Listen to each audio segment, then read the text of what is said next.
gives me great pleasure to introduce John Lieberman, who's going to talk about loneliness in the addicted family. I was asked to introduce him, and I figured I don't actually know anything about John professionally. I'm sure he's eminently qualified. I do know he's a colleague, someone I've worked closely with. He's one of the few people I've shared Christmas drinks at a family house with, within one of our most bizarre segues in our professional lives. But I guess what I could say is I know there is an adolescent program in New York with an extremely determined owner and head of center, one of the most determined people you'll ever come across, who tried for about a decade to recruit John. And this is someone who could afford to recruit whoever they wanted to, and John was the identified person. So that's probably, no short praise. John works at Visions. Anyone who knows me is I'm pretty upfront about my thoughts about treatment centers. It's excellent. It's really good. They do great work with adolescents. I've sent people there. I'll continue to send people there. It's very hard to find good adolescent centers, and Visions is one of the ones that does really good work. And I think John's leadership is part of the reason. The owner's leadership is part of the reason for that. Aside from that, John's just a really great guy. Everyone who knows him respects and likes him and turns to him for advice. So I'm sure he knows a lot about loneliness. But less said about that, the better.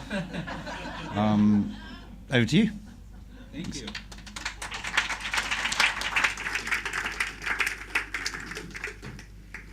I've been told that there's a white box up here. Those of you who may have seen me speak before know that it's hard to keep me in a box. I tend to be a bit of an acrobat when it comes to speaking, teaching, and training, but I will do my best. And it's because I like to be close to you. So about all I can do, I think, is come about to here. Otherwise, I got to crawl over people. So I will do that, but it's important to me to connect. So let me introduce myself again. My name is John Lieberman, and I'm an alcoholic and an addict. Those are my people. They just can't help themselves. They just can't help themselves. But let me tell you something, in the most special way, that, with those strangers that said, "Hi, John," can break loneliness in the most special way for people who are alienated, for people who are suffering, for people who can be in a room full of people and feel lost and alone. And many addicts describe themselves in that way, and people suffering from mental health illnesses describe that they could be in a room full of people and feel alone and feel lost. And so I want to tell you kind of how this happened, but I do need to. Being vulnerable is important. It helps me feel less alone. Claudia Black is here. Now, probably one of the first people I ever heard speak on addiction and the family. In 1986, oddly, the city of Santa Barbara put on a presentation, and one of the people that went there was Claudia, and I went and listened to her. And I was touched, and I was moved, and I was afraid because I have a family. So when we talk about family issues, sometimes it can make us afraid. But I wanted to thank you for being here, and thank you for the way you've touched my life and so many other people's lives. And there are so many great, powerful people here. And there are about 4, 5, 6 women icons who are here who have made such a difference in the addiction, family, and mental health field and interventions. It is so powerful, and how important for us to see that. So if you look through the list of people who are here speaking, teaching, and training, this is, to me, very historic. And from the first time I came to London, to be able to have a group like this, there's like 1,000 people attending this conference. It's hard to get 1,000 people to attend a conference for addiction in the US. So to be able to see that and be part of this is very special to me. So the way I got into this whole thing is that I got sober at 17 years old. For those of you who wonder whether adolescents or children can be addicts, I would testify that I am one. And they'd say, well, you probably weren't using the right drugs. Methamphetamine was my drug. So I don't know if that's hard enough, bad enough, or whatever. I did some LSD and some shrooms and pot and alcohol and other things along the way, a few opiates. And just in case you wondered whether pot is a gateway drug, I smoked pot at about 8 o'clock at night the first time I smoked it. And by 11 o'clock at night, I'd turned my dad's safe over, broken into it, and taken the opiates out and started using those. So I became a polysubstance abuser in just about 3 hours or so. Went to church the next morning. I know I'm a Lieberman. Church is a little confusing as how that happens. I don't know, loneliness may have, I won't get into all that, but when it comes to, so I come from a family where addiction was pervasive through our family. I didn't really know what loneliness was, but at 3 years old, here's what I remember. And I'm one of those people who can remember things from being very young. I don't know if that's a benefit or a curse. My mom would say it's a curse, because I say, no, you didn't say that when I was like 3 years old. But what I do remember was, I remember where I was walking. I remember at the time I was 3 years old, and I said, if I ever become an adult, which I'm quite sure those big people never were children, I will never treat my children this way. At 3 years old, I remember those thoughts. I just remember those. And it was the alienation, it was the pain, it was the things going on in the house, that I was like, I was thinking, this can't happen, this should not happen. As you can tell, I'm not going to quote a lot of statistics, but I'm going to walk you through some processes, because I think processes, who is a therapist here? Who works with people? How many of you think those statistics help you when you're talking to somebody?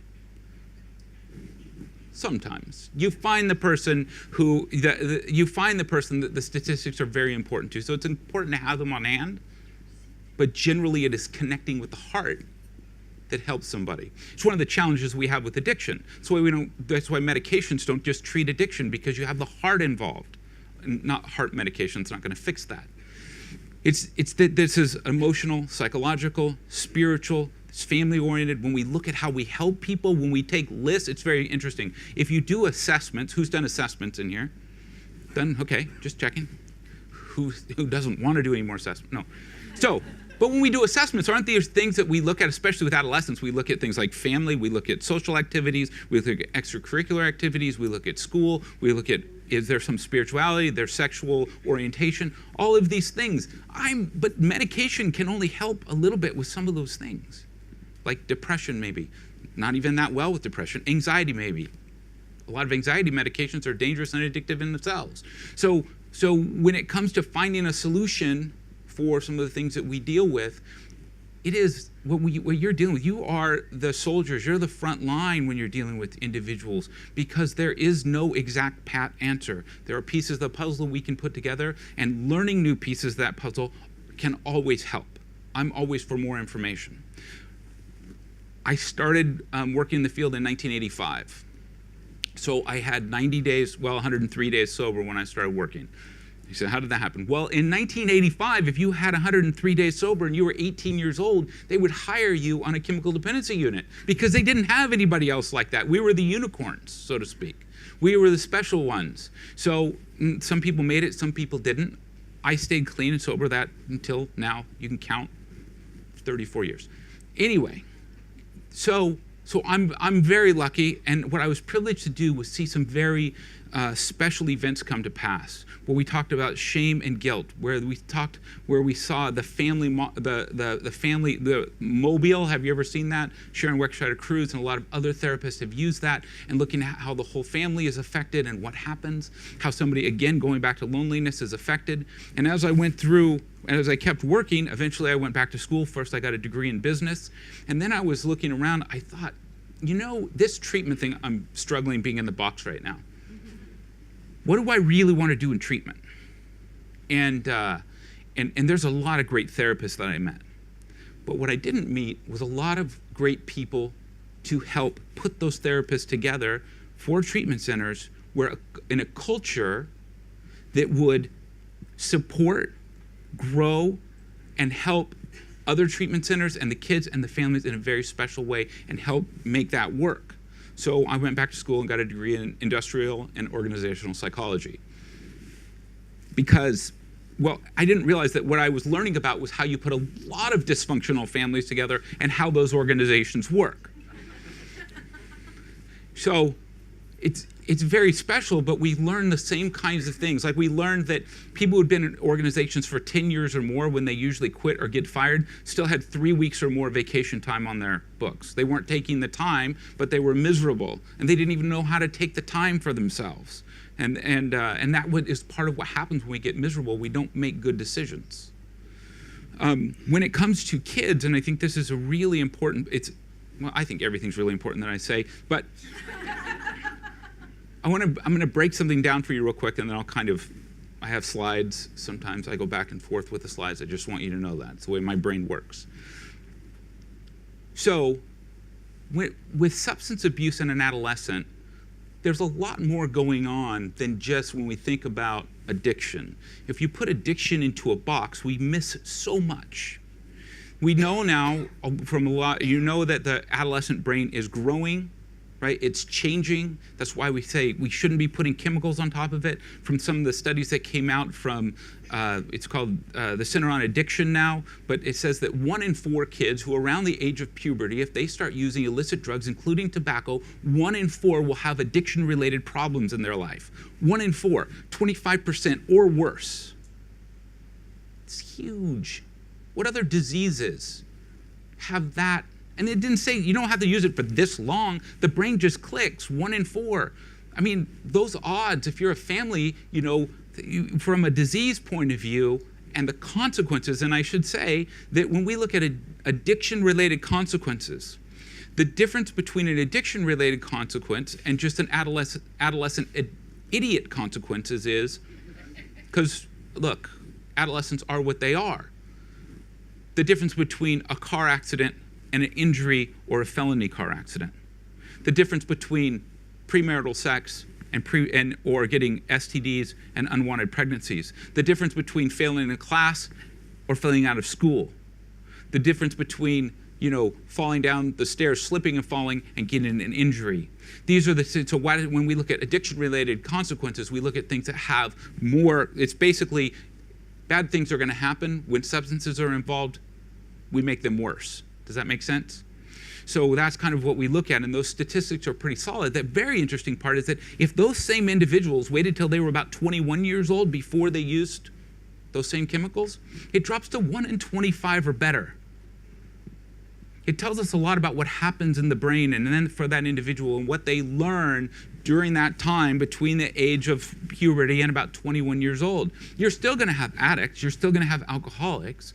Just the number reduces, and the reason for that connection, the reason the brain just clicks in, we don't know all the reasons, is because a quarter of the people have trauma, a quarter of the people have the gene, a quarter of the people are more susceptible, a quarter of the people are lost, a quarter of the people have attention deficit disorder, whatever those issues are that may make somebody more predisposed to having an addiction problem, we don't know. But we do know this: young people's brains are trying to figure things out. So I'm Johnny, and I decide that I'm going to smoke a little weed or drink or whatever it is. And I'm doing something that is, for most families, in moral opposition to their household, right? Would you agree? Most teachers would say, you shouldn't be drinking before you go to school, right? You shouldn't be smoking pot at school. So now it's gone from my family to my school. Police officers and authority figures don't think you should be doing that. So now I've spread that even more. And what happens with, say, clergy, extended family, coaches? The individual who starts doing something that is in kind of moral opposition to their family, something that could get them kicked off a team, something that could get them kicked out of school and affect them, all of a sudden they go from having this huge support system to creating walls and separation from whether it's family design, nature design, or God designed, in order to protect them and help them grow in a healthy, mature, stabilizing way. I don't know it's all going to be perfect, but it's in a sense what happens to the adolescent brain. The adolescent brain is unstable in and of itself. It needs outside support in order to stabilize. Does that make sense? Kind of helps the adolescent brain. Doesn't do all that well by itself. I've met people who said, look, my parents left me at 14 years old and I'm fine. said, and how many divorces have you had? Not to put anybody down, but there are things that we learn through that time that are very important about relationships, about how to deal with stress, about how to deal with tragedy and loss and pain. And during that time, and you say, well, they don't really separate themselves. See, they're skeptics. Don't you know if you've ever met them? So what if somebody smokes a little bit of pot and they're sneaking, stealing, and doing these things? They can still have a connection. Really? Because, see, my wife, she's here. My wife and I have an agreement that if I get a ticket, I'm supposed to let her know. A speeding ticket in the car. We let her know. The reason I let her know is she writes the bills. Eventually, she's going to find out. She's going to find out from the insurance. She's going to find out when the bill comes. And then if it comes and I don't tell her, it costs twice as much, right? So there's reasons we have this little bit of communication. Well, there's some times, and it has happened, that on a Friday afternoon when I'm coming home and we're supposed to go out that weekend, that I don't want to tell her I just got a ticket. I don't know if anybody's experienced any of this. And I am not connected to my wife in such a way that I have to have her for survival. She might disagree. But I do, but I can survive. I'm an adult. I can survive, maybe just not well. So I don't tell her. And then like Monday comes around or whatever day it is, and I finally said, I got a ticket on Friday. And she looks at me and she says, so that's why you've been an ass. Because there's just a little bit of separation. Just a little bit of something's in between us. Just a little bit of something is there. And how much more so for an adolescent that they're in that place where nature is designing them to rely on adults, authority figures, teachers, clergy, coaches. It's designed so that if my parent isn't stable at the same time, that there's other people who could help support me. And I've separated from all of them. Oh yeah, you can go to Uncle John and say, I've been smoking pot and doing this. And he's like, yeah, we can do it together. That's a different kind of connection. That's a different kind of connection. So it's not just about the pot. See, if anybody separates themselves from that support system, kids who cut, kids with eating disorders, kids who are acting out in ways or hiding things in ways that they don't want to let their parents know, it creates a wall. And ask any parent, how many of teenagers? Okay? How many of you, I can talk about this, my kids are 30 and 32. So, how many of you have watched when your children have a physical negative reaction to just your presence in their vicinity? If you haven't, they're just hiding it. One of my favorites, I get to work with kids a lot. We have a residential treatment center, we have outpatient programs, we do all this stuff that we get to do at Visions. And I remember this dad, he literally is telling me, we've signed his child in, he's paid the money, his son was transported to treatment, he's gone to a lot of effort. We've been talking for weeks. Signing, everything's done, he looks at me and says, this isn't going to work. I think my son's fine, I think I've overreacted. It's 9 o'clock at night, it's Friday night, it's late. I'm like, all right, whatever, we can go up. I mean, I don't say that, I say, sir, it's up to you. I'd probably recommend against that. But at this point, if dad's having these kinds of feelings, it's better for him to deal with it now than later, because it's going to happen in 3 or 4 days anyway, or a week, or he's going to decide that we're all idiots and it's going to become negative. It's better for him to take the responsibility right then and there because he doesn't feel comfortable. So I'm walking up the hill, we come up around the corner, and we can see into the living room. His son is laughing. His son is playing with all the other kids, horrible kids, right? All the other kids who are in the living room doing whatever they're doing on a Friday night. And they're talking, and he's letting them know about themselves. You can hear the laughter coming from out of there. He sees him. He says, in his mind, he is saying, see, he's fine. He opens the door. His son sees him, crosses his arms, sits down, and flips him off. His dad walks to the door. He looks back at me and says, never mind. And we just... But that's separation that goes on. And what happens with kids when they alienate themselves and they need support, they will try to find it somewhere. Because as people, we try to find connection somewhere. Going back to I'm John and I'm an alcoholic, and people saying, hi, John. That connection, who knows, you guys know Brene Brown? Everybody knows Brene Brown. But she talks about how and she probably got it from somebody else, I don't know, but she talked about how, look, group rage does not create connections. Where do you think we find group rage?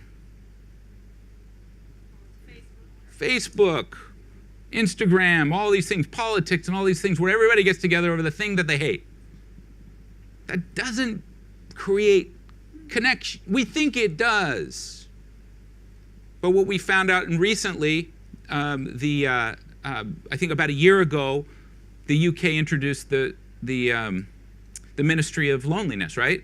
And they've said, this is bad. People are dying because they're lonely. Because what they found out is that being lonely is like smoking 5 packs of cigarettes a week. So that means if you get happy, you can start smoking if you'd like. No, but loneliness is very serious. And when a whole country figures that out, probably because they looked at it from a healthcare point of view, and then in our country, Cigna, that has about 12 to 14% of everybody insured, just did a whole study on loneliness.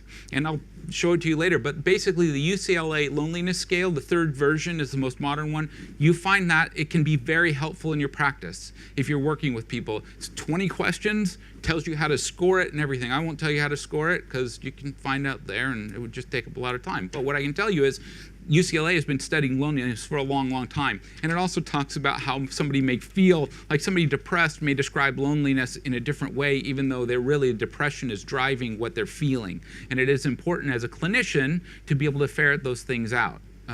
When we're looking at somebody who's feeling anxious, somebody with addiction issues, it's important to address that. So when we look at loneliness, and I'm going to start going through my slides because otherwise I'll talk about all my slides and then I'll go back and I'll just have to go back and forth and it gets all weird and you go, what was he thinking? He's not very organized. But this is the way my brains think. Families who struggle with substance abuse, there's another thing that goes on with substance abuse when it comes to loneliness for the family.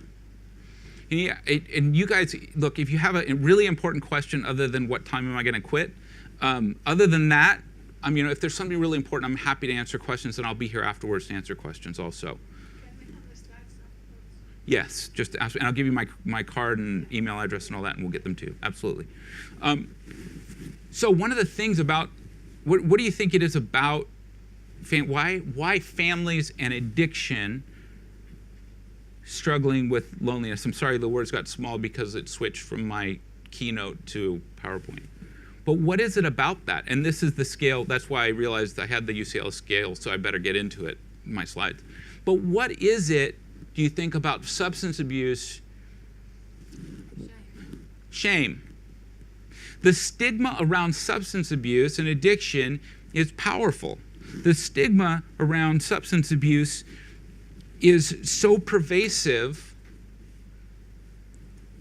we look at it as a moral failing in families, especially where families are involved, especially from a religious point of view, because aren't how my children do a direct representation of how I am as a parent, how I am as a leader, how I am as the spiritual person who's supposed to be walking my family through whatever. So if my children start doing poorly and there's a stigma involved, then I must be doing something wrong.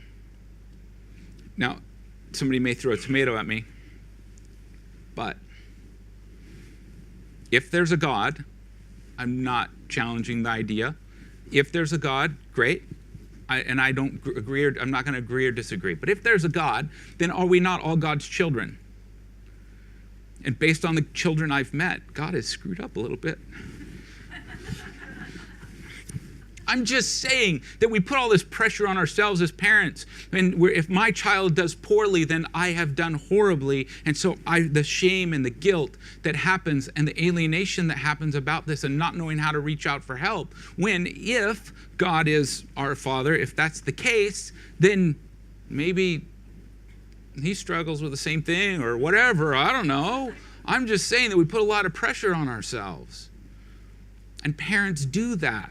And you say, no, they don't. Absolutely, 100% they do. When parents find out that their child has a substance abuse issue, it is devastating. And knowing that and the separation that happens, because it used to be that I could talk to my, like, look, and I'll get into it a little bit, there's other illnesses out there that don't create the same thing. It is very hard.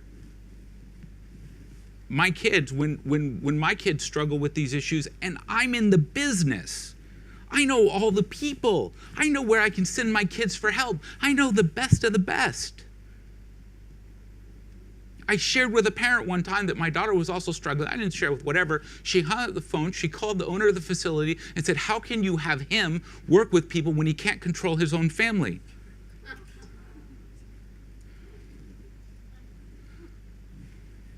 Just saying. It's a big deal. There's a few things I put in here about substance abuse because I wanted to put this in there because as we deal with addiction, in Canada, they basically said when they legalized marijuana, it was like basically jumping off a cliff and they don't know where the landing is when it comes to kids because we don't know what the consequences are going to be. We don't know. No matter what we see, and whether you say that marijuana is not as bad as alcohol, well, there's not a study to prove that. Whether we want to say yes.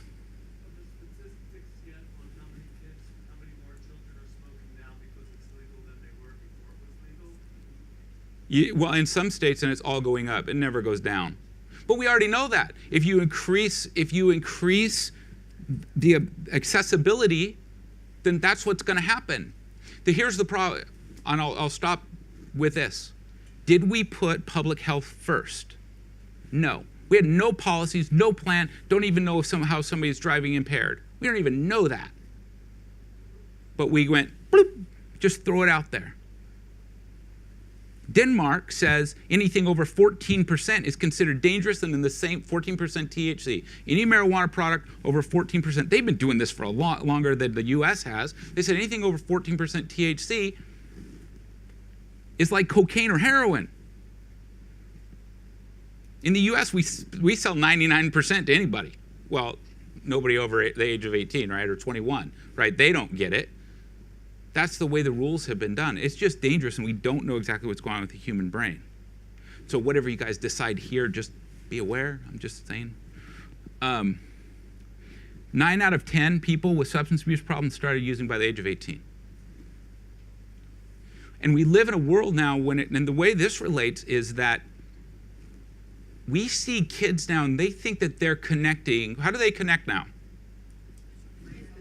The internet, social media. You know what happens? Have you ever accidentally left your phone on in another country at night when you're on a different time zone and it goes zzz, zzz, zzz, zzz, zzz, zzz, ding, ring, ding, bing, ring, ring, ring, ring?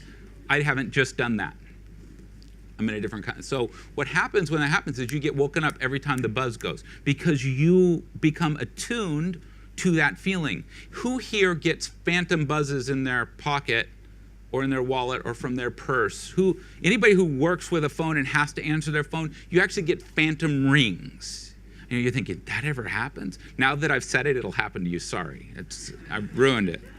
But that's what happens because you're ready for it. So the same thing, you get attuned at night. And for me, I'm on call a lot because I work with kids and kids do silly things like run away and break things and get sick and all things that kids can do. So I hear that buzz at night, I automatically open my eyes because if I'm on call, it's not an option. You got to answer that phone because somebody could be hurting. So there could be an emergency. So kids are doing this all night long. Kids are doing this from the point of view that, so you have a kid, 14 years old, and they get on a thread at 11 o'clock at night with their friends talking about the guy they like, the girl they don't like, the thing they saw, the thing they didn't see, the likes they got on their Instagram, the likes they got on their Facebook or Snapchat or whatever it was, who's sent the best pic of whatever they shouldn't be sending, and who's going to be in trouble, embarrassed at school tomorrow, and then they stop. But they're on a thread of 13 people, so then the next person goes, and the next person goes, and the next person goes, and the next person goes, and the next person goes. This doesn't stop because somebody else was sleeping and then wakes up and gets back on the thread, and this goes on and on and on. That's not even just sitting there looking and seeing how many likes I got. Because if I get woken up in the middle of the night, then I got to look and see how many likes I got or how many likes I didn't get or who said what to whom. These are all very important things, just in case you didn't know. But then he said, do you have friends? Yes, I have 17 of them right now on my thread. Those are my friends. Those are my connections. But most of it is gossip. This isn't about struggling through issues, hand to hand, shoulder to shoulder. This isn't about being on a field figuring out how to deal with whatever I have to deal with to be able to play ball with the friends that I may have struggled with earlier. Group rage does not create connection.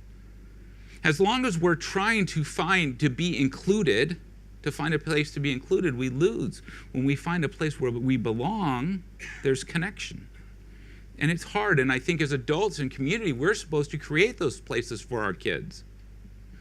In fact, in New York, so when I was working in New York, which I don't know if you're aware, but the scholastic pressure on the East Coast of, and it probably happens in London too, is a pressure like none I've ever experienced, and I've experienced a lot. I literally read a letter from a dad who thanked us so much for helping his son, who he saw in convulsions 3 days before in the hospital, and he actually called somebody from the center at that time, and we helped him out. He saw his son in convulsions, fall off the gurney, hit his head, frothing at the mouth. He was overdosing. They got him through this. We were the people who found a place to go next, helped him get into treatment. He says, however, my son is not going to be able to attend what you recommend because of tennis and his college plans. In the same letter, this is 2 paragraphs, love you, saved my son's life, made everything different for me, but I'm sorry he can't attend. So in New York, the private schools started keeping their doors open till like 11:30 at night so the kids could have unstructured time. The schools did it because the parents wouldn't. And I listened to a headmaster say there were 200 dads in a room. I don't know how they did that, but they did that. 200 dads in the room, and I got invited to be there. I'm a dad. I wasn't one of those dads, but I was a dad. I am a dad. And he said, because it doesn't happen elsewhere. Your kids are going to their sports. They're going to their special tutors. They're going to their special this, their special that, and everything is structured. He asked them, how many of you dads' most important memories are around structured time? He says it's unstructured time. So the school is stepping in to be able to do that. Another area where kids, when it's just structured, then how do they learn to live and how do they learn to connect on their own time? Not every community does this. We also find that substance abuse use is about first use and experimentation can be as high as 50% more, at least in the US, in the cities than it is in the rural areas. And according to the Center on Addiction, they don't really have the answers exactly why. They have some ideas around, they think around moral structure, around religion, around the structured time that goes on in the cities more, the lack of safety where kids don't just get to go hang out, and also this idea that kids should be able to do bad things or negative things like use drugs, get involved in negative things while they're younger so they'll do better when they're older. That's the most bass-backwards thing I ever heard in my life. If you go have a lot of unprotected sex at 14 years old, you'll probably be better off by the time you have your night. Nobody would say that. We'd say if you learn to start dealing with yourselves and relationships more now, you're going to probably do better later. No, if you learn to drink 6 packs at a time now at 17 years old, you're going to do much better in college because you will have had the experience of doing things you're not. What? We actually know that people who learn to follow rules and respect authority do better. It doesn't mean that they're not going to do some things, but they understand when they get pulled up, there might be a reason for why I shouldn't be doing this. And I've been in groups of parents where the parents literally, I'm sitting where they're with one of the guys who's, Partnership for Drug-Free Youth. He's the president. He's been doing this for years. They basically laughed him out of the room when he said that. He said, oh no, they got to do all this drinking now so they'll be ready for college. But I understand parents don't always know where to go, and whatever their experience may have been. This says that marijuana keeps going up. This says that percent of students reporting any illicit drug use just kind of leveled off. But what we see now, if you look at it, especially, here's the data we don't have. Here's what we know is tobacco use was going down, down, down, down, down. Vape use brought it back up to where it was like in 1975. You know what a vape is? Anybody not know what a vape is? Vaping, also, just so you know, vaping, because I had parents tell me, vaping, my child vapes but doesn't vape with anything with nicotine in it. I said, oh, what is she vaping? You know those Juul things? I said, well, Juuls don't make anything without nicotine in them. They only make things with nicotine in them. And she said, oh. I said, and did you know it takes about, on a little 2-minute, on YouTube, in 2 minutes you can find out how to hijack a Juul and add some pot, opiates, cocaine, tea, you know, whatever you want to a Juul. So you can smoke it anywhere you want. So when it comes to kids and some of the risks we have, they've been able to slide right in, and you want to know why that's so dangerous? It's because, oh, by the way, I'm going to get to why it's so dangerous. So basically what we see is that in the UK right now, the opiate overdoses deaths are going up. I'm going to get back to why it's the so dangerous part. You guys all know about the new 737 from Boeing? What happened? How many went down? 2. Each one had about, 134 to 146 passengers, right? 157 in one? In one of them. Just from opioids, we're losing that many a day. In the US, we stopped flying those planes. All of them. Yeah, but if we stopped the opioids, it would cost a lot of money. We stopped the planes. It is a very odd correlation we have with them, they're addicts, they can die, and making sure that the planes are safe.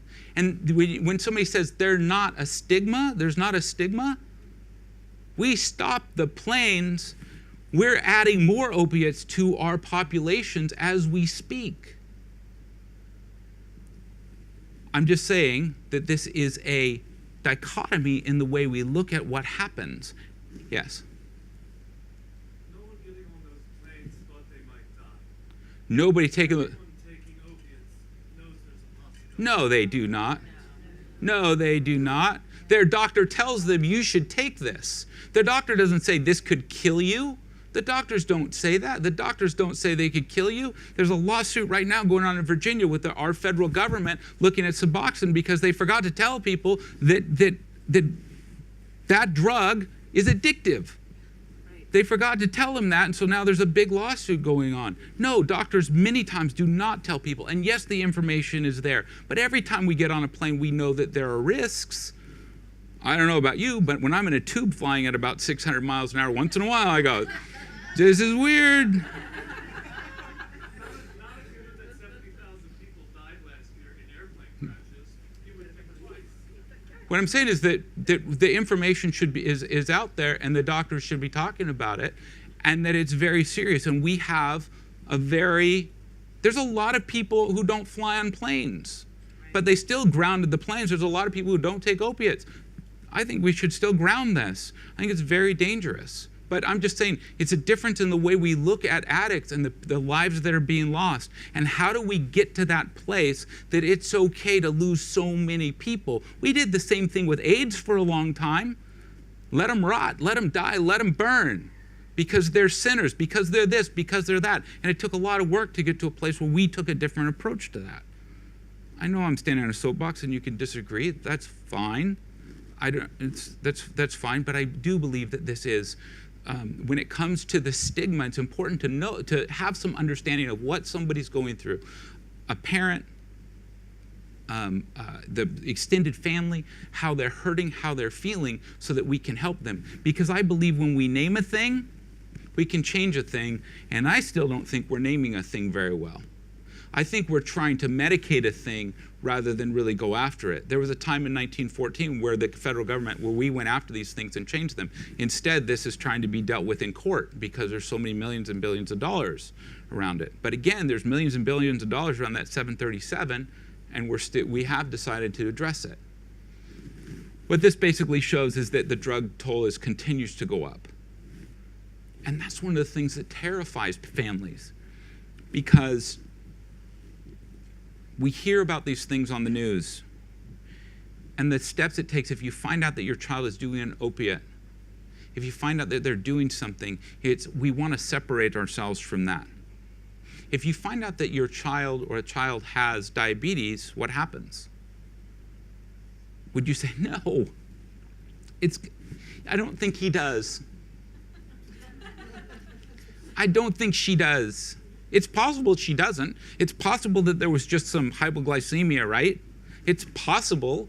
Should we take a chance with that? I mean, it could result in what? A lot of things. And I'll get to that more later. When I said why it's so dangerous with the vapes, why it's so dangerous is because I can smoke crack cocaine in the bathroom now and you won't smell it. I can smoke methamphetamine in the bathroom. I can smoke tobacco in the bathroom. I can do all these things much more secretly. When kids had to smoke pot out of a joint or a pipe or drink alcohol out of a bottle, you could smell it. It's hard to hide. People saw it. It was easier to catch. That's one of the things that makes it so easy to get away with. And parents having little information. So you said something about they all know this, right? I was on a panel in New York about 8 months ago. I was with the person who was in charge, Lenox Hill Hospital, of all 7 youth centers that are situated in high schools around the city. I was with the head of probation, and I was with another healthcare professional. I was the only one not a healthcare professional who didn't, and I wasn't licensed, still not. But we were all sitting there. I was the only one who knew what a vape was on that panel. The probation person said I had to look up and find out what a Juul was. The nurse who's in charge there, she said the same thing. And the person in charge of all the schools, 7 schools where they actually have Lenox Hill has health centers, had to say I had to look up to find out what a Juul was. So there's a lot of people who are dealing with our kids who don't have good information. I'm just bringing that up. I think a lot of times we hope because we get the information that other people have the information. And one of the things we like to think is not me. When I say the best place to start is at home and at school, is if those individuals had that information, wouldn't they be more helpful in being able to intervene and help our kids when they feel separated, when they feel disconnected? And now with the advent of vapeware, kids are loading their vapes with THC, Yeah. and they're literally getting high in class. They're getting high in class. There's vapeware that's like a hoodie, and the string is actually the tube you can suck through, so you can smoke your vape anywhere you want. And it smells like flowers when you blow it out, so nobody's really... Well, now they Really? blow it out. If they hold it in long enough, it's called zeroing. So the vape or ghosting, the vape doesn't even come out when they breathe out. Yeah. It just dissipates in their lungs. One of the things that hurts in families is secrets. I don't know if you know, do you guys know who this family is? But how many have seen Breaking Bad? But isn't it it's a good picture into the destruction of trust, family, between what happens when Walter White decides that he's going to start making crystal meth in order to support his family because he's got cancer and he's worried he's going to die, which seems kind of noble in the beginning, but you have to watch the rest of it to figure out what happens. And she's pregnant. He's making meth.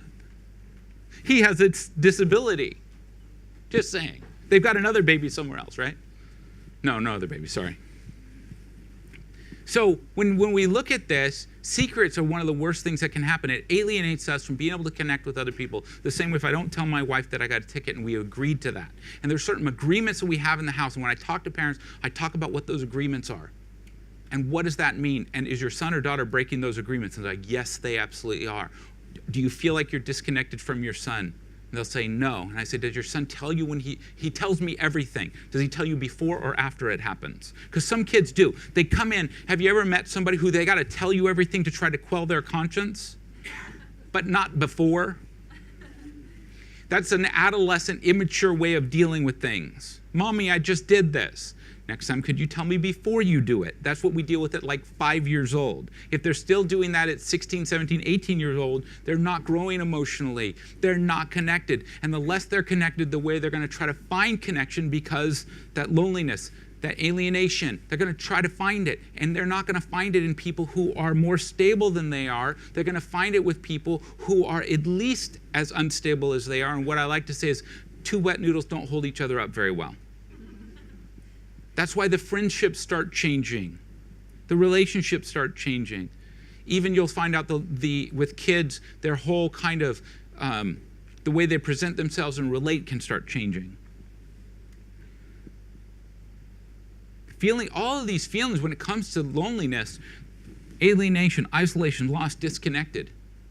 And the reason I started this presentation at first was that I was going to go meet with a gentleman. He's a rabbi at a synagogue in Brooklyn, and somebody said I should read his stuff. So I read a book he wrote about loneliness. And what he wrote about loneliness, and he also did a video, and what he wrote about is within that culture, within their community, what happens when people change through stages of life, and how important it is for those individuals to find ways to connect.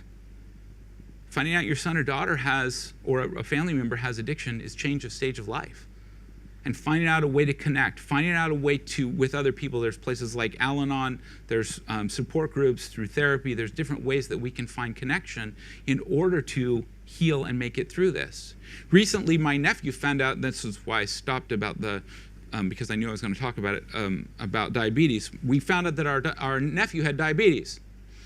And when we found out that he had diabetes, his parents got together, and they called us, and they figured out who they were going to call. They called family members. They called extended family members to let them know that their son had diabetes. He got on the phone, discussed it with them. We went and visited right after this happened, right after he found out. He was, I think, 17 years old, about to go off to college. They knew it was going to affect him. He was going to doctors, and we were all involved in this. And guess what? They actually called his teachers to let them know, because he'd been accepted to colleges, but there's some colleges he wasn't accepted to because he kind of struggled during that last semester. Funny thing, having diabetes. So what they did was they wrote letters to the colleges about his diabetes. Let me see, hold on a second. Let me see if I could write this letter. My daughter's been smoking pot a lot and using some methamphetamine. She's been in a couple of treatment centers, and I think it's affected maybe the way her last semester has gone.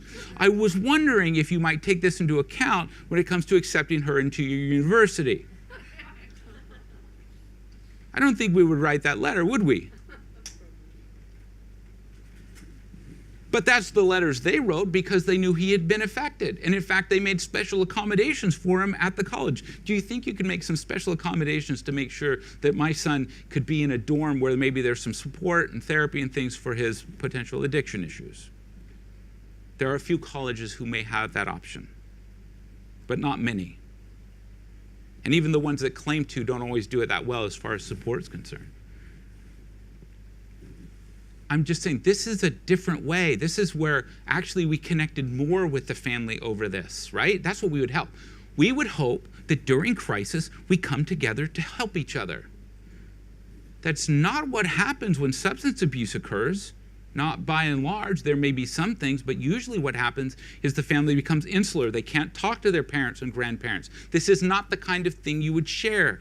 I have a family worked with. They were from Japan. She's sober, doing well. She's got 7 years sober. Her grandparents still do not know. Because her dad said they may commit suicide. Now that's a bigger stigma going on there in that situation than what other families are dealing with. I'll tell you my experience. The first time I talked to an outside family member about the addiction going on in my family, it was 1975. I was born in 1967. I was 7 years old, right? Those are the numbers about right? Just checking. Because somebody might say, that's not the right numbers, John. So 1975. My dad had a psychotic, he's an orthopedic surgeon, great. So my dad had a psychotic break, not good for an orthopedic surgeon, but had one anyway, because he was using so many amphetamines and other drugs. Remember I told you how I flipped the safe over and got the opiates out of at the bottom of his safe? I did flip it back over and he didn't find out at that point. But, so that was on Saturday. I mean, it was a horrible event. I mean, just what happened over a couple of days. And then we went to church on Sunday. Again, Lieberman's at church, kind of odd. But I went to Sunday school, and my Sunday school teacher said, "John, are you okay?" And I said to her, "I don't know. We think my dad might have a drug problem." Within about 4 minutes, my mom finds me. And she said, and I quote, "I pray that God will seal your lips and you will never talk about this again." You know how I feel about that now. Anyway, but, I mean, what? Seal your lips so you will not talk about this again. And I'd just been through some of the most traumatic experience that you can absolutely go through. And that's what I was left with at 7 years old. You don't talk about this. There's no place you can talk about this safely. That's what addiction is about. If my dad had fallen out because he had diabetes, what do you think would have happened? Can we pray for my dad? Can we have a prayer circle? Can everybody come together? Can we talk about this? There's a shooting at school. Now kids are getting together themselves. But kids are dying every day and overdosing every day. I'm just saying that there's a split there. I talked to a young lady and I told her, "Don't you realize that it's possible that you could lose your whole education? She's going to a great school. She's getting great grades. She's beautiful. If you saw her walk in here, you'd say, I want my daughter to be like her. The way she carried herself, the way she dressed, everything. She could talk to you." And I said to her, aren't you worried about this? I said, and what kind of drugs are you doing mostly? So she said, Oxy, Fenty, and Xanny. Oxy, Fenty, Xanny, just like that, rolled off her lip. And I said, this were my words, "Honey, do you realize what you just said?" She looks at me. I said, "You said the most dangerous things you could possibly say. Fentanyl and benzodiazepines in the same sentence." And she nicknamed them like they're cute, like they're a teddy bear. And I said, "But you could lose it. What if you get caught at school?" She says, "It wouldn't matter." I said, "What do you mean it wouldn't matter? These are felonies." She said, "Oh no, I've seen 5 kids get arrested for fentanyl at our school this year, and they were all back within 24 hours back at school." So she didn't see a risk.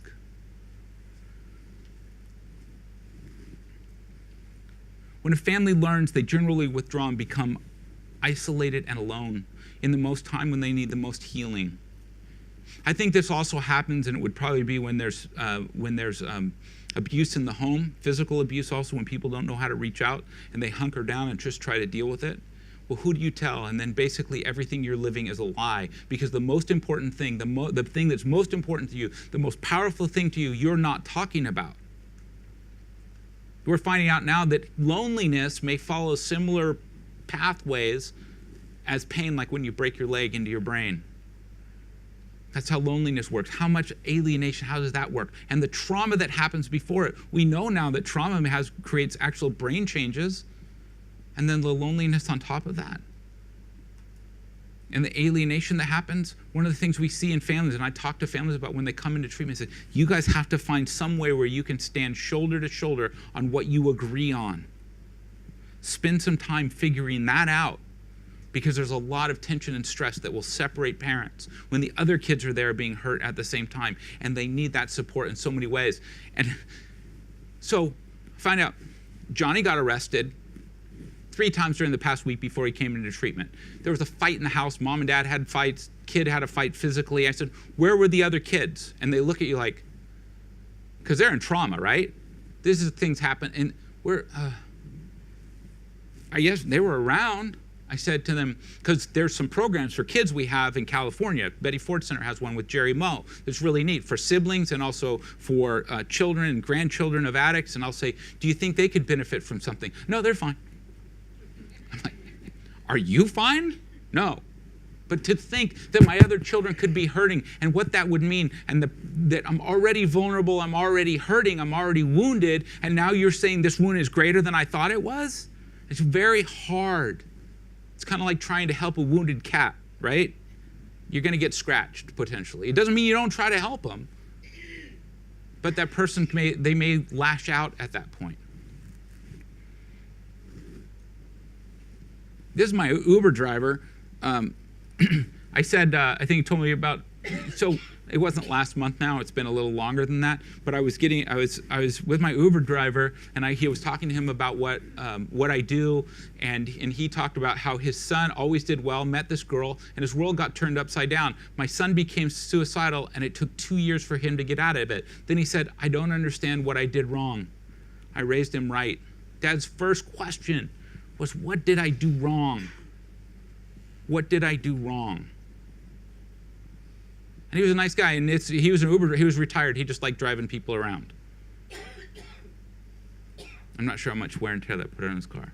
Family should be, or is, the ultimate safe place to find comfort, compassion, and emotional support. That's where we should be finding this. When loved ones discover substance abuse or mental health, many times home can be the loneliest place. When two people are hurting together and they should join, many times because of those wounds, it can be very difficult. Very, very difficult. And that's why I say, by naming a thing, we can have power over a thing. So when we're doing therapy with the family, when we're working with the family, if we can just name this thing about loneliness and alienation, just naming it. A friend of mine said one time, I lied, nope. I was watching a show one time, and at the end, this gentleman, he was talking about fairy tales, and he said fairy tales were not written so that children would know that there are monsters. We need to go back for a second. Real fairy tales, not Disney fairy tales. The real fairy tales are brutal. A lot of bad things happen in them. And look, Hansel and Gretel being thrown in an oven to be eaten, that's bad, just so you know. I don't think that's funny, but I guess it's a gingerbread house, so it's all good. No, but the things if you read like what they were about, it was about horrible things. Fairy tales were written so that children, not that so they would know, so to tell them about monsters. They already knew there were monsters in this day and age that they lived in. They were well aware of that. What the fairy tales were written for is so they knew they could kill the monsters, to give them hope that there was a way through this. And the reason I bring that up is I think therapists and counselors and interventionists, people taking phone calls on the front lines, we already know that they're monsters. We're helping people know that there's a way through this so they can kill the monsters, because these are absolute terrors and monsters that separate us, that alienate us, and make it difficult to be able to move forward. So by naming a thing and taking the power away from it, we can help individuals just by saying, do you feel lonely? Yes. Because when I talk to a grandmother who's 2 grandchildren, she's paying for to be in treatment, not to mention she has custody of one of her grandchildren, and her other son's in a treatment program at that time. And if I just say to her, how are you doing? She looks at me stoically, she straightens up and she says, well, I'll be fine, Mr. Lieberman. But if I say to her, it must be kind of lonely to try to do what you're doing. It is. And that's a good place to start, because otherwise I'll be just fine, then I got to blast through that. And to try to convince a 75-year-old woman that she's wrong in that moment, it's better just to make some connection with, I know what it feels like to be alone. I know what it feels like to be alienated. I know what it feels like to try to feel like I got to put everything together. And maybe there's a way through that. And maybe through our family intensive program, you can come and settle and just focus on what's going on with you, and we can be there for you through this process. Just helping somebody make one step towards some form of recovery, one step out of the loneliness, one step toward being able to hold hands with strangers, because that's what they say. We bring a whole bunch of strangers together in multifamily group, and they come out and they say, this is the greatest thing I've ever done. How did you guys figure this out? See, Claudia Black. No, but how do you figure this out? We learn from other people that family is where we make these connections and where we can break up that loneliness. addicts going to 12-step or support groups and meetings where they can find other people who like Al-Anon and adult children of alcoholics groups and CODA meetings, and support that makes sense. Just people signing up to come to see a talk on loneliness together can make a difference, I hope. And I think, and when it comes to one of the reasons I do what I do and one of the reasons I work where I do is because I believe in helping people who are suffering. And loneliness is absolutely suffering. Addiction is suffering. Depression is suffering. And if we come to it from that point of view, I think we can find better solutions and good solutions to help individuals through that. And sometimes the solution is just recognizing that somebody's suffering. I don't have to have all the answers. 20% of our kids in treatment right now are trans kids. I absolutely do not have all the answers. I absolutely do not understand what they're going through. I can listen to them and I can get all these trainings. I have a lot of trainings.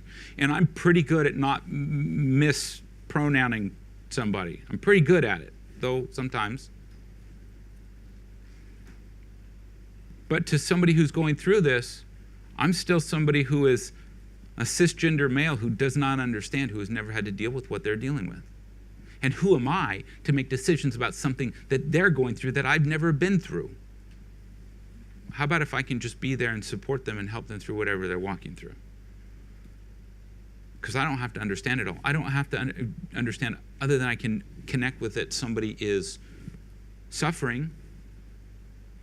Because we know right now, the way it's been, for people who are trans, about a third of them are going to die from addiction, abuse, murder, suicide.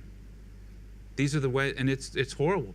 They're suffering. They're just people who are suffering. And if we can come to people in that way and address that, it's the whole person. It's the whole family. When we look at how the family, this that happens here, who's seen the victim, chief enabler, lost child, scapegoat, mascot? Who's seen something like this before?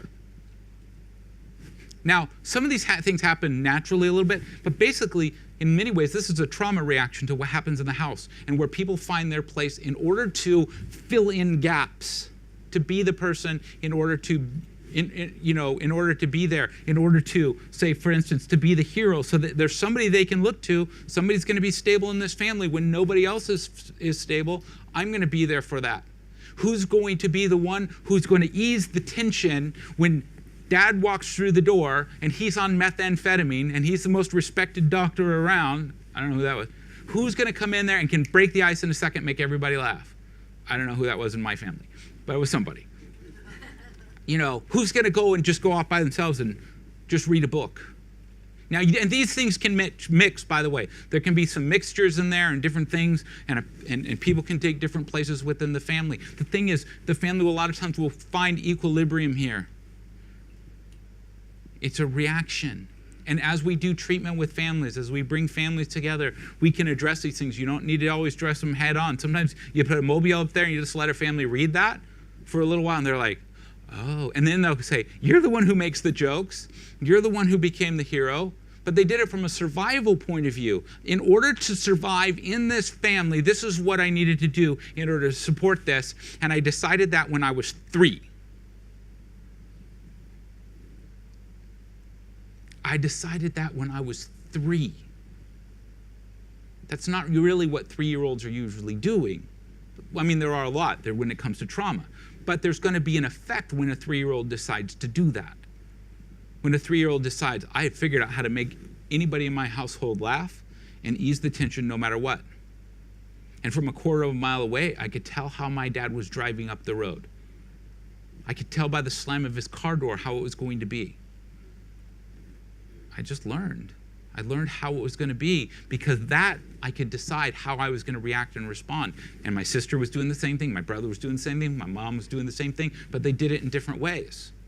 That's just how I did it. Makes me pretty good when there's a room of dysfunctional people because I pick up on all these signals and things like that, and it can be used, but I can also stay in this spiral like I'm back there if I'm not careful as well.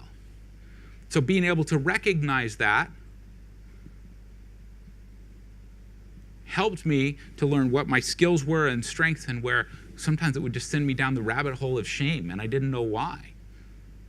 And when I feel shameful, I don't talk to anybody. I don't connect with people.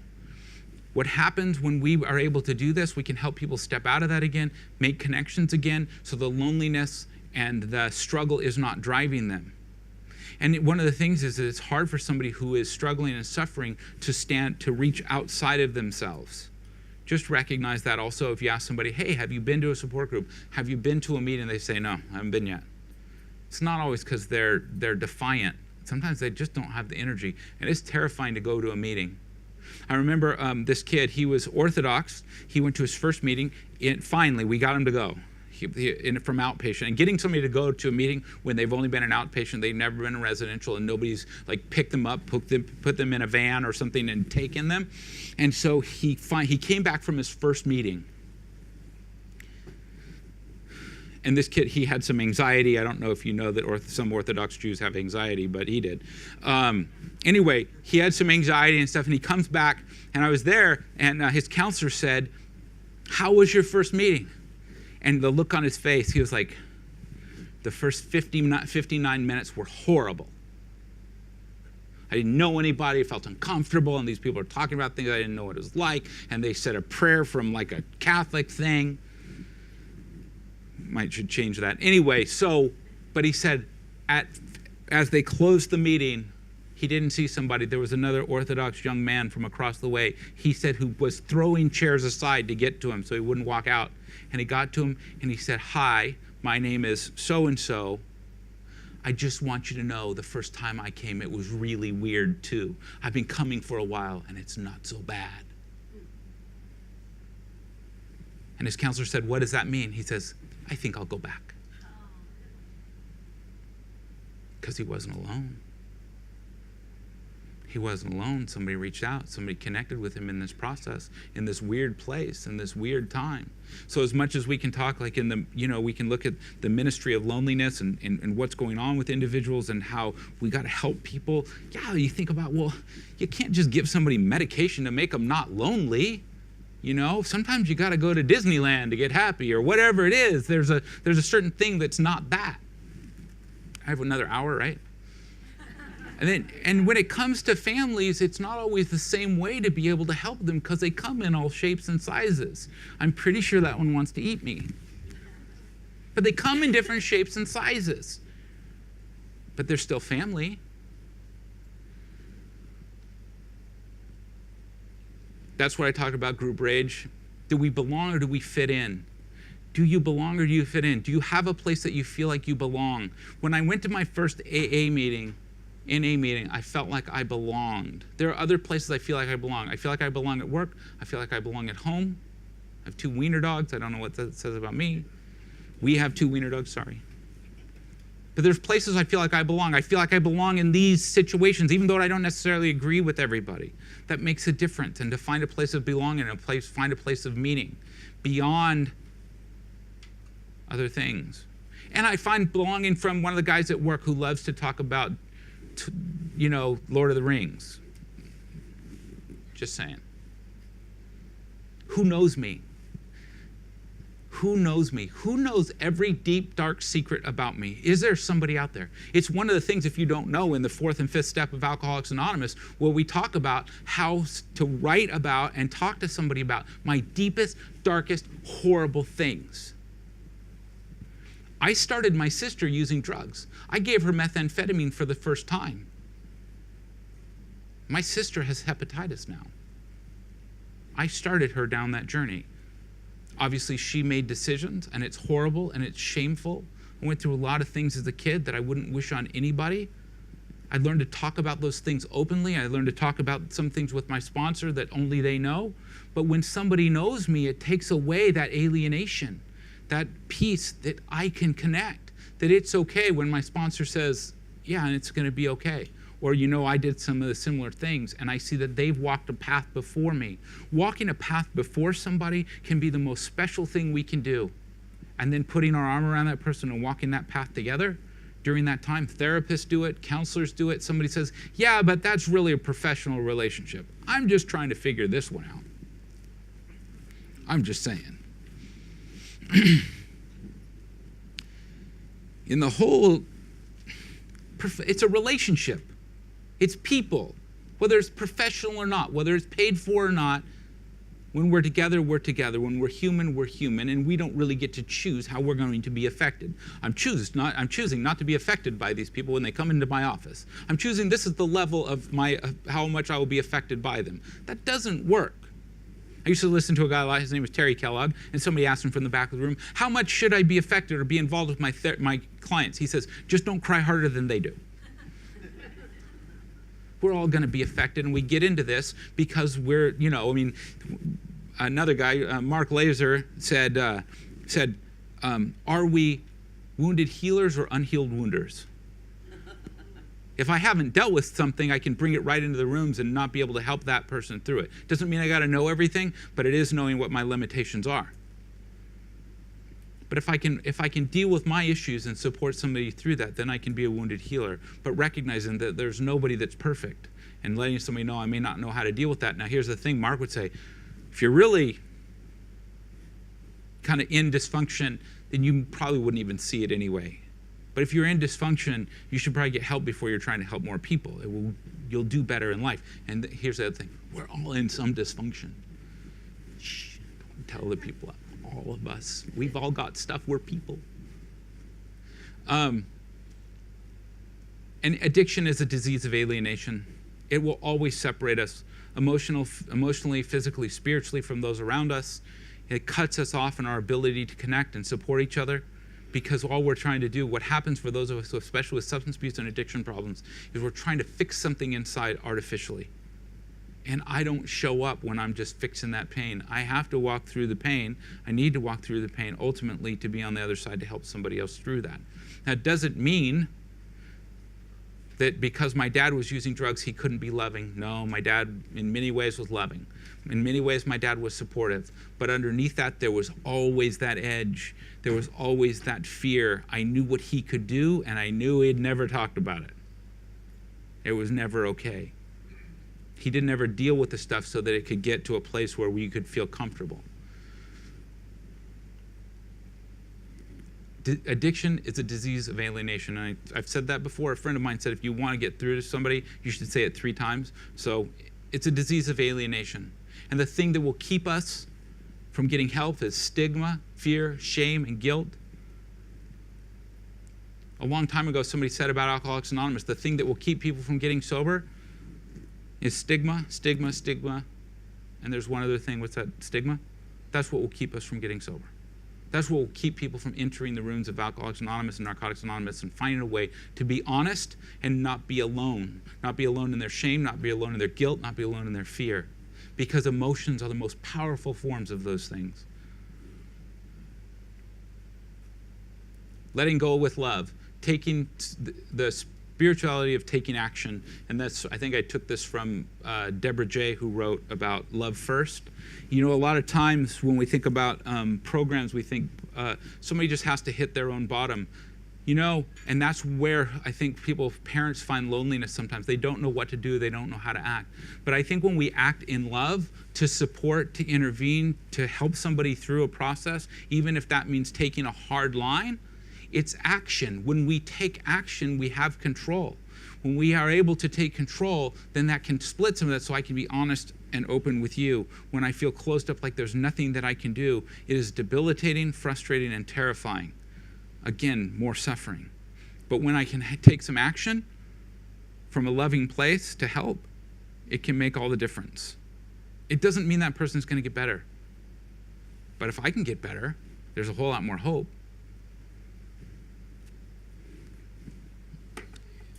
That's it.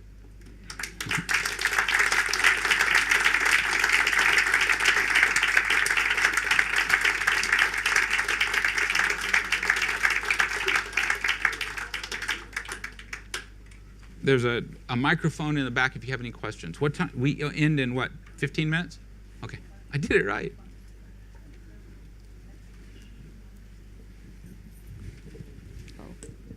Oh, I did bring some cards up here, so if you wanted me to send you the presentation, I can absolutely do that. Oh, please. Okay. Well, I did my first step as a mother. I don't recognize which are the signs of all of these, but I know that my young son is going to this sort of destructive situation. I do recognize this family issue, even though we are a very dysfunctional family, and actually we are not helping at all. I think that the only person who is really aware about the danger as my son, myself, is myself. I mean, and I really need to be helped how to help myself and how to help my son. I don't care about anything else. Yep. So I have a lot of doubts. I actually this morning I heard your speech and you made me cry because it was an awakening moment. And if it is not because Viola, she didn't even know what I was going through, She said, well, come with me and join me with this sort of conference. It's going to help you.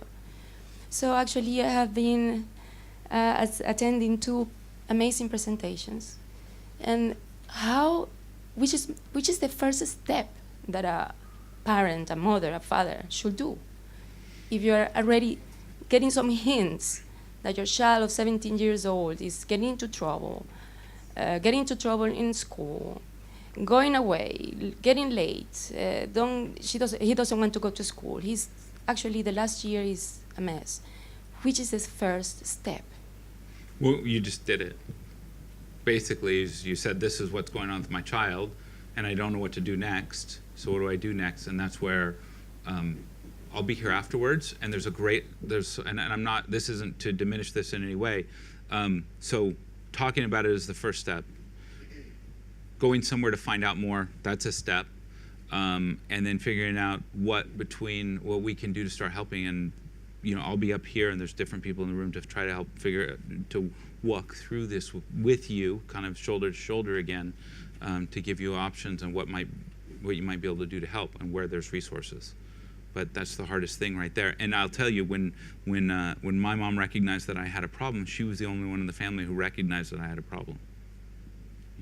So my dad didn't, my brothers and sisters were just doing whatever. Oh, thank you. John, thank you for that presentation. That was fantastic. When you have a situation where clearly the work that you've done with the kid is paying off and they're really advancing in their recovery, but it's clear that the family is growing and evolving at a much slower rate, what's the work there? Well, first, so there's no pat answers. There's no way to fix a family necessarily. I do believe in manipulation, and I think that That's the answer. yes, I do believe in manipulation. And if there was a gentleman, he was a priest. He had a treatment center along with some partners. It was called Father Martin's Ashley. The name has changed, and people said, how do you get an addict to get help? And he said, because somebody said you can bring a horse to water, but you can't make him drink. He would say, well, you can make him thirsty. So here's what I say when it comes to treatment, because there's a lot of moms or dads out there. A lot of times it's moms who take the first step. But moms will take the first step and the dads come along grudgingly. But a lot of times, if I can get a dad's wallet, his child, and his ass in a seat, because his soul comes with his ass. I don't know if you know that. Sorry. But if you can get them in the same seat, eventually the heart will follow over time. It may take a little while, but generally speaking. Now, in my case, that wasn't the case.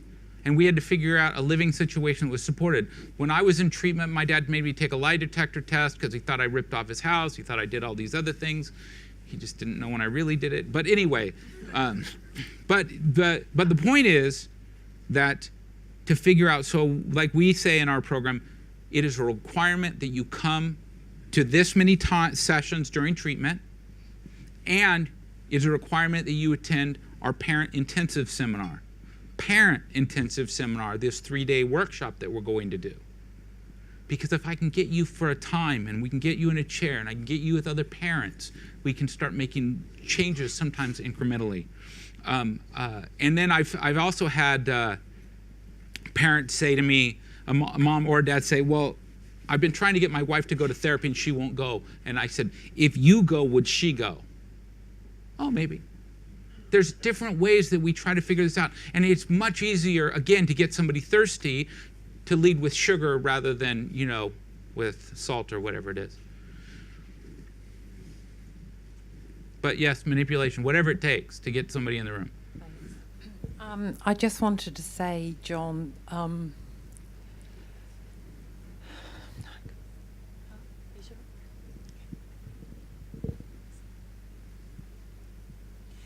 I just wanted to say, because it is important, that your presentation was so brilliant, and as a parent who last year lost a 21-year-old to addiction, having gone through residential treatment, and we tried so hard, and unfortunately he relapsed. But everything you said was, if you never have any doubt that you don't have a complete insight into what families go through. Because I can remember at Christmas time when my son was in treatment, I actually thought I was going to get one of my other children to mimic my son on the phone to his grandparents because they never knew about his drug problem. Yeah.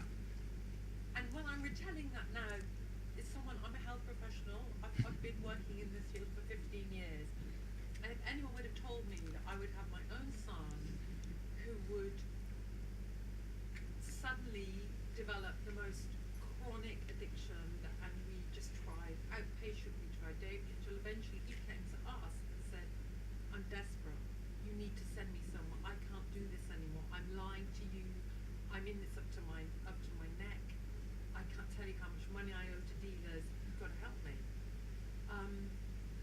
And I can remember him towards the end when he just said, I don't see a future. He said to me, Mum, why haven't I got cancer?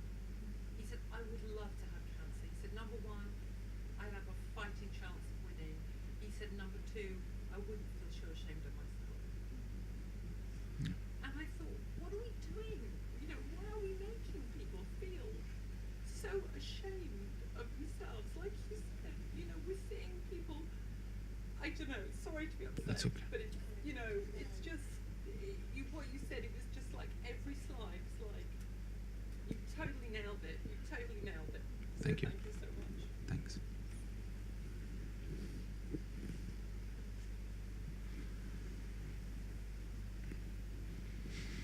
Thanks so much, John. I wanted to speak, as you know, I'm a professional in the field. I've been in the field for 55 years. I've got 2 grandkids now who are addicted. I know they're addicted to marijuana. There may be other substances involved. And I experienced the stigma in my community. It's like I really didn't hesitate for long to reach out for help. But that sense of revealing that somehow I'm not a good professional, never mind a good grandparent or parent, right? Because I have, currently family members who are addicted was there, right? And I just wanted to pick up on, speaking of shame, because really, to me, the whole thing is kind of driven by the avoidance of shame. If we can confront our shame and bear it and move through it, that's the way to go, right? But that desperate need to avoid that experience, because it is so awful. It's a terrible, terrible feeling. When you went, shh, we all have stuff, right? That just struck me as so, like it was a funny moment, right? But so powerful. We all carry shame about our stuff. We really do.